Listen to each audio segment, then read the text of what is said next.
Ngayong gabi nga guys, itatagay kami ng aking asawa kasi pauwi sa bukas sa Quezon. At nagluto na akong pulutan. Naglabas na rin ako ng alak na pinalamig para masimulan na namin tagay. Binuksan ko na nga itong isang buti para makapag-utay-utay na kami habang maaga pa. Hindi yata mabuksan. Ayan, nabuksan din sa wakas. Wow! At ang aming pulutan. Tig isang buti at saka crispy. Sasausaw ko na sa Mang Tomas, baka naman.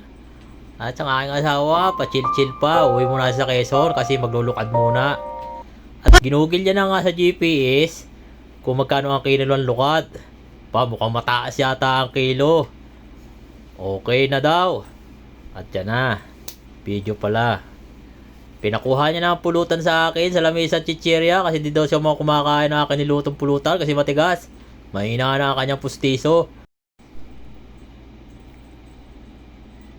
Kinuha ko na nga sa rep ang natitirang 2 bote para maubos na at na makatulog na.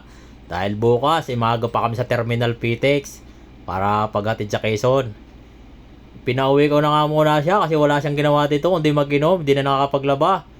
At yan ang aso, sa susunod na inom ko, yan ang aking pupulutanin, mukhang masalasa. Hinilot na rin siya sa utak para hindi siya isip na kung ano not, walang hangover bukas. At yan nga pala, tulog na kami at bukas ay maaga pa. Yun lamang, maraming salamat!